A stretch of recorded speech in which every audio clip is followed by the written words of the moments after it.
అన్వర్, అయ్యా 100 మంది పనివాళ్లను ఒక బుల్డోజర్ను ఆలయం దగ్గర తీసుకురా. దాన్ని పడగొట్టించాలి. ఒరే రావుడు, అబ్బాయి పెళ్ళయ్యేంత వరకు ఆగమన్నారు, అంగీకరించాను. ఇప్పటికి ఆగే ప్రసక్తి లేదు. దేవుడి జోడికెళ్తే మహాపాపం రా. దేవుడా? వాడి పేరేంటి? శివుడు. మరి బ్రహ్మ, విష్ణువు, రాముడు, కృష్ణుడు, వినాయకుడు, సుబ్రహ్మణ్యం, లక్ష్మి, సరస్వతి, పార్వతి వాళ్ళు దేవుళ్లే. అల్లా, క్రీస్తు వాళ్ళు దేవుళ్లే. వీళ్ళల్లో ఎవడు గొప్పవాడు? వాళ్ళ నమ్మకాలను బట్టి వాళ్ళ దేవుడినే గొప్పవాడు అనుకుంటారు. అని సరిపెట్టుకోవడం లేదు. మా దేవుడు గొప్ప, మా మతం గొప్ప అని ఒకరినొకరు నరుక్కుని చూస్తున్నారు. నిజంగా దేవుడనే వాడుంటే కొంతమందికి ఎందుకు అన్నం దొరకడం లేదు? కొంతమంది చిన్న వయసులోనే విధవరాళ్ళు ఎందుకు అవుతున్నారు? కొంతమంది పశ్చిమలోనే తల్లిదండ్రులు ఎందుకు పోగొట్టుకుంటున్నారు? అది వాళ్ళ కర్మ. కర్మ అంటే పూర్వజన్మలో చేసుకున్న పాపం. ఆ పాపం నుంచి నీ దేవుడు కూడా వాళ్ళని రక్షించలేడా? రక్షించలేడు. అటువంటప్పుడు నీ దేవుడికి పూజలు ఎందుకు చెయ్యాలిరా? కన్న బిడ్డల్ని సరిగా చూడలేని వాడు తండ్రి కాదు, అందరికీ అన్నం పెట్టలేని వాడు దేవుడు కాదు. వెంకన్న, నువ్వు సద్బ్రాహ్మణుడివి. వేదాలు చదివావు, ఉపనిషత్తులు చదివావు, పురాణాలు చదివావు. నేను ఏమీ చదువుకోలేదు. అసలు దేవుడి ఆకారం ఎలా ఉంటుందో చెప్పు. ఆయనకు ఆకారం లేదు, నిరాకారుడు. అటువంటప్పుడు గుడులెందుకు, గోపురాలెందుకు, వాటిలో విగ్రహాలెందుకురా? నేను చెబుతాను వినరా. గాలి దేవుడు, అది మనం పీల్చకపోతే చచ్చిపోతాం. నీరు దేవుడు, అది మనం తాగకపోతే బ్రతకలేము. భూమి దేవుడు, అది లేకపోతే మనకు అన్నం దొరకదు. అమ్మ నాన్న దేవుడు, వాళ్ళు లేకపోతే మనం అసలే లేవు. చదువు నేర్పిన గురువు దేవుడు, కష్టంలో, నష్టంలో, సుఖంలో, దుఃఖంలో దగ్గరుండి స్నేహితుడు.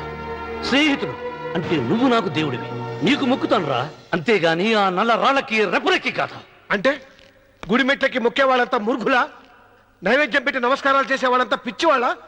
గుండు గీయించుకుని పొర్లు దండాలు పెట్టేవాళ్ళంతా అమాయకులా? అవును. ఒక గుడి చూపించి ఆ గుడిలో దేవుడు వరాలు ఇవ్వడు అని చెప్పు. ఆ గుడి మెట్లలో ఒక్క మెట్టు కూడా ఎవడో ఎక్కడ. నైవేద్యం పెడతారన్నావు కదూ, ఎందుకో తెలుసా? పెట్టిన క్షీరాన్నాలు, దద్దోజనాలు, పులిహోరాలు మనం మెక్కుతామని తెలిసి, అదే దేవుడు తింటాడని తెలిస్తే శనగ చెక్క, ఒక బెల్లపు ముక్క కూడా పెట్టరా. వెంట్రుకలు ఇస్తారన్నావు కదూ, దేనికి? మళ్ళీ ములుస్తాయన్న ధైర్యంతో గుండు గుట్టించుకున్నాక జన్మలో ఒక్క వెంట్రుక కూడా మొలవదు అని చెప్పు. ఒక్కడు కూడా గుండు గుట్టించుకోడు.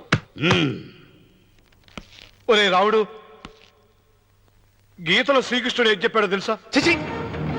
16,000 మంది గోపికలతో సరసం, 8 మంది పెళ్లాలతో కాపురం చేసిన కృష్ణుడు ఎలా వేల్పు? వాడు చెప్పిన గీత మన తల రాత. వెంకన్న, నా దృష్టిలో భగవంతుణ్ణి పూజించే వాళ్ళు 2 రకాలు. భయంతో పూజలు చేసేవాళ్ళు, ఆశతో మొక్కేవాళ్ళు. పాపం చేశాం, ఆయనకు దండం పెట్టి చేసిన పాపాన్ని ఏదో ఒక రూపంలో హుండీలో వేసేద్దామనుకునే వాళ్ళు మొదటి రకం. మొక్కితే ఏదో దక్కుతుందని ఆశపడేవాళ్ళు 2వ రకం. నా భూమి నేను సొంతం చేసుకున్నాను కాబట్టి అది పాపం కాదా? భయం లేదు, ఏదో అయిపోవాలనే ఆశ, తపన నాకు లేదా? ఈ రామన్న చౌదరి నిన్న జరిగింది మర్చిపోడు, నేడు జరగాల్సింది వాయిదా వేయడు, రేపటి గురించి ఆలోచించడు. వాస్తుపురుషదేవతాభ్యో నమః. ధ్యాయామి, ధ్యానం సమర్పయామి, ఆవాహయామి,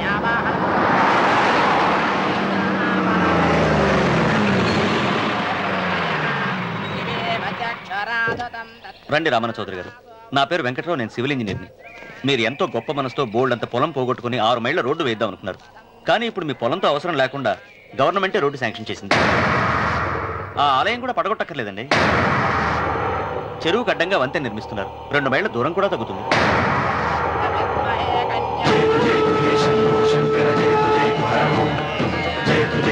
పాట వేయించడానికి నువ్వే వడివిరా, భగవంతుడే వేయిస్తాడు. అమ్మవారి ఆలయాన్ని నువ్వు తాకలేవు. పూలు వేయండి రామన్న గారు. ఆయన ఎవరు? జటాధారి స్వాముల వారు. నీకు తల్లిదండ్రులు ఉన్నారా? లేరు, చనిపోయారు.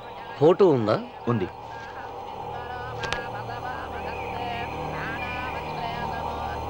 తల్లిదండ్రులను పూజించు, బాగుపడతావు. జడలు మీసాలు ఉన్న వాళ్ళని కాదు.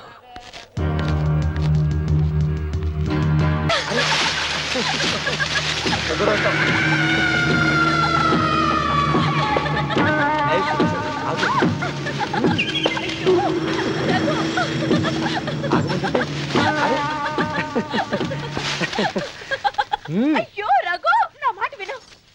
ఏంటి సులోచన ఇది? ఎన్నాళ్ళలో ముట్టుకోకుండా బ్రహ్మచారిలో ఉండమంటావు? అది కాదు రఘు, నా మాట విను. ఏంటి కాదు? ఇంతకీ మన ప్రేమ విషయం మీ నాయనంతో చెప్పావు లేదా? లేదు. చెప్పవు. నీ వల్ల కాదు. నేనే మా నాన్నతో మన ప్రేమ సంగతి వద్దు చెప్పేస్తాను. రఘు, ఏమొద్దు? చెప్పేది విను. నేను చెప్పేస్తాను. రఘు, వెళ్ళొద్దు. నువ్వు రఘు, ఊరుకో. ఒక్క మాట. నేను చెప్పేస్తాను. రఘు, ఆగు రఘు. రఘు, నా మాట విను.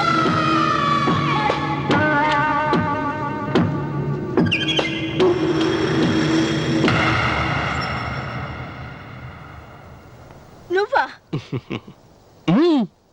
నేనే. ఎందుకొచ్చావు? నువ్వు మా నాన్నని చెప్పిన రాక్షసుడివి అంటావు. వెంటనే వెళ్ళకపోతే నిన్ను చంపేస్తాను అంటావు కదమ్మా?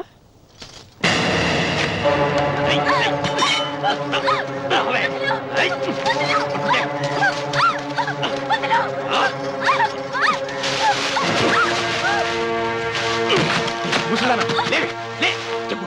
వీళ్ళ నాన్నని చంపింది ఎవరు? నేనా? నేను చంపానా? నిజం చెప్పు, చెప్పు. ఎవరు చంపారు? ఎవరు చంపారు? చెప్పు.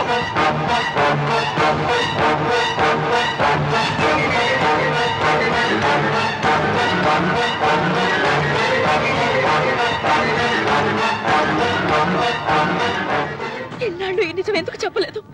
నీ ప్రాణం కాపాడడానికి. నీకు నిజం తెలిస్తే నిన్ను చంపేస్తాడేమోనని భయంతో నీకు చెప్పుండదు.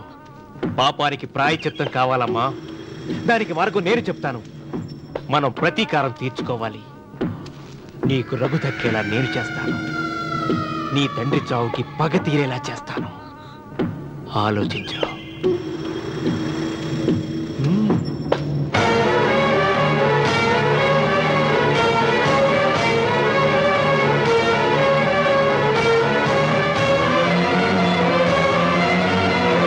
నేను నమ్మను. మా నాన్న దేవుడు. మా తాతయ్యకు జరిగిన అన్యాయానికి ప్రతీకారంగా పొలాలు స్వాధీనం చేసుకున్న మాట నిజమే, కానీ హత్యలు చేసే అంత దుర్మార్గుడు కాదు మా నాన్న. అందుకే చెప్పాను, నువ్వు నమ్మలేవు, నన్ను మర్చిపోమని. సులోచన, అదే నిజమైతే మా నాన్న నిలదీసి నిజమేంటో తెలిసాక ఆ ఇల్లు వదిలేసి వచ్చి నేను నిన్ను పెళ్లి చేసుకుంటాను. అది మహాప్రమాదం. మా మధ్యలో మాట్లాడడానికి నువ్వెవడవి? మీ నాన్న చేసిన హత్యకు 14 ఏళ్లు శిక్ష అనుభవించిన వాడిరా. నీకు నా మీద జాలి రావాలి, కానీ కోపం వస్తుందేంట్రా? మీ నాన్న మనస్తత్వం నాకు బాగా తెలుసు. నువ్వు నాగ సులోచన ప్రేమించుకున్నారని తెలిసిన వెంటనే వీళ్ళిద్దరిని చంపేసి వీళ్ల పొలంలోనే పాతి పెడతాడు. నా మాట విను, ఇంకేం ఆలోచించుకో. నా మాట విను.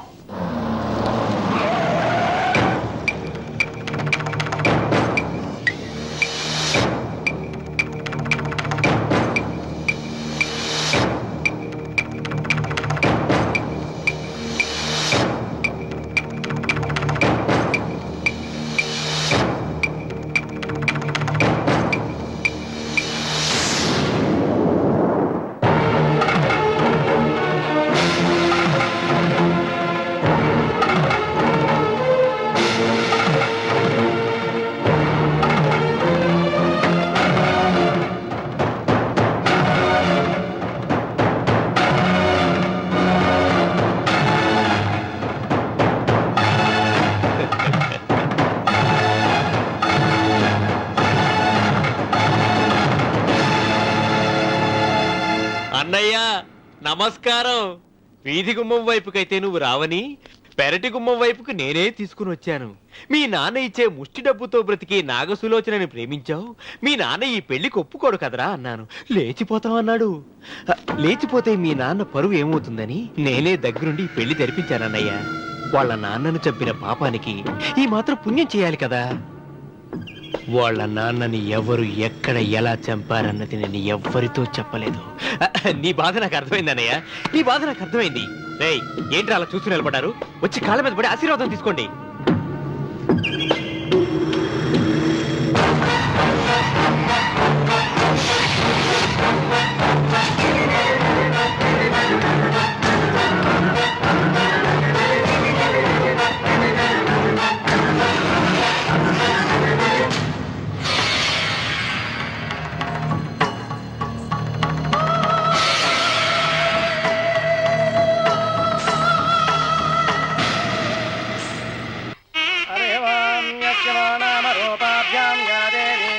సర్వమంగళాదయో సంస్మరణాత్మూంసాం సర్వతో జయమంగళం శ్రీమంగళగౌరీ దేవతాయై నమః.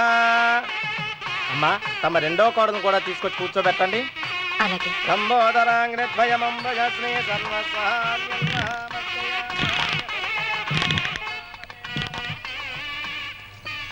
ఏంటమ్మా ఇంకా అలాగే ఉన్నావు? నువ్వు ఈ పూజకి ఏర్పాటు చేయమంటేనేగా మీ మామగారికి ఇష్టం లేకపోయినా ఒప్పించాను. అందరూ వచ్చేసారు. చీర మార్చుకుంటా. నాకున్న చీరల్లో ఇదే మంచిది. నా దగ్గర పట్టు చీరను తీసుకో. మీరు కట్టి విడిచిందా? లేదమ్మా, కొత్త పట్టు చీర ఉంది. వద్దులేండి. పోనీ నగలైనా పెట్టుకోమా. మీరు పెట్టుకోక మిగిలినవా? కాదమ్మా, నా దగ్గర 7 వారాల నగలున్నాయి. దేవుళ్ళకి కావాల్సింది చీరలు నగలు కాదు, భక్తి. వస్తున్నాను, పదండి.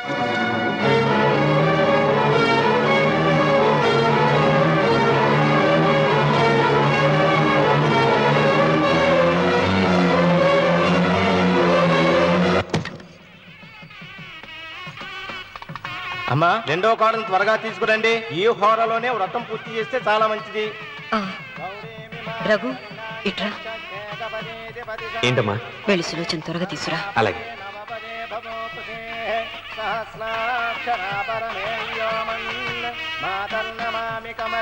ఏముంది? రానుందమ్మా. ఎందుకని? ఎందుకని ఇంతమందిని అడుగుతున్నారా? ఈ వ్రతం పెట్టింది ఎందుకు? నా పెద్ద కోడలు కోటీశ్వరరాలు, అందుకే 25,000 రూపాయల పట్టు చీర కట్టుకుని 10 లక్షల రూపాయల బంగారం ఒంటి మీద వేసుకుందని గొప్పగా చూపించి, నా రెండో కోడలు ఏమీ లేదన్న నమ్మడానికి కదా.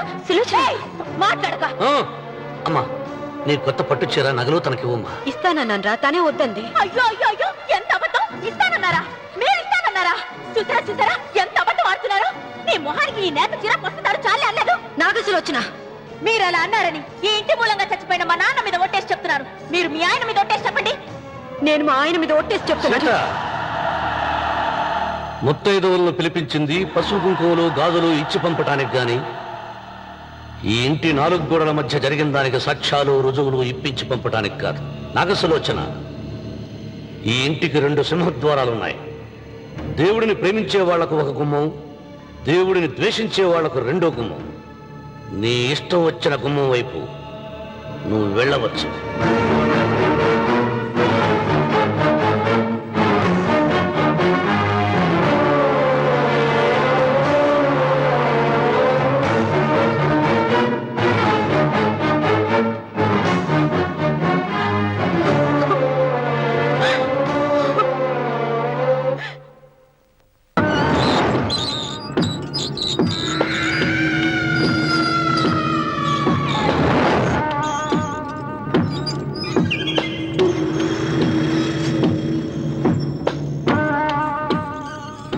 ఏమండి అటు చూడండి. విచ్చిపోతే లేక నుంచి నువ్వు తిను మావయ్య. ఏ ఇంటికి నా కోసం వచ్చావు, నిన్ను నేను గౌరవించుకోవాలి కదా. అది మా నాన్న కూర్చుని ఉయ్యాల వల్ల. ఆహా, రేపు ఆయన చచ్చిపోతే ఎవరు కూర్చుంటారు? ఆయన బూడిద పోసి పెడతారా? సులోచన రఘు లేడు. ఎందుకు అలా అరుస్తారు?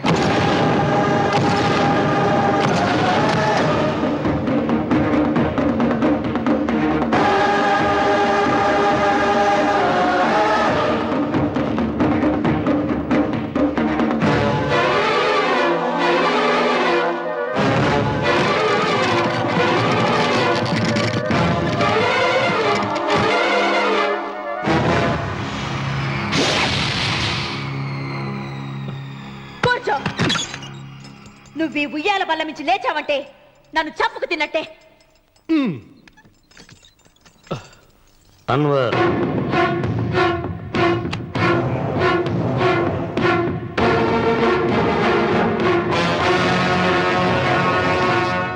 నువ్వు కూర్చో మావయ్య. సులోచన, బుద్ధి లేకుండా ప్రవర్తించకు.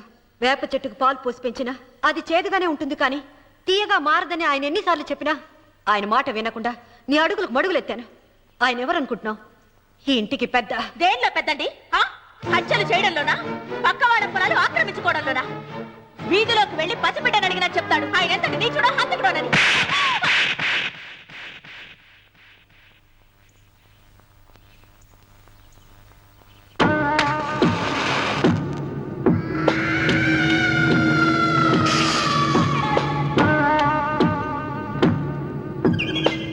అమ్మా నువ్వెన్నైనా చెప్పు, నా భార్య మీద చేయి చేసుకోవడం నేను సహించలేను. రఘు, అన్నయ్య నీ భార్య మీద చేయి చేసుకోవడం తప్పే, కానీ దానికోసం వాటాలు పంచమని చెప్పడం న్యాయం కాదురా.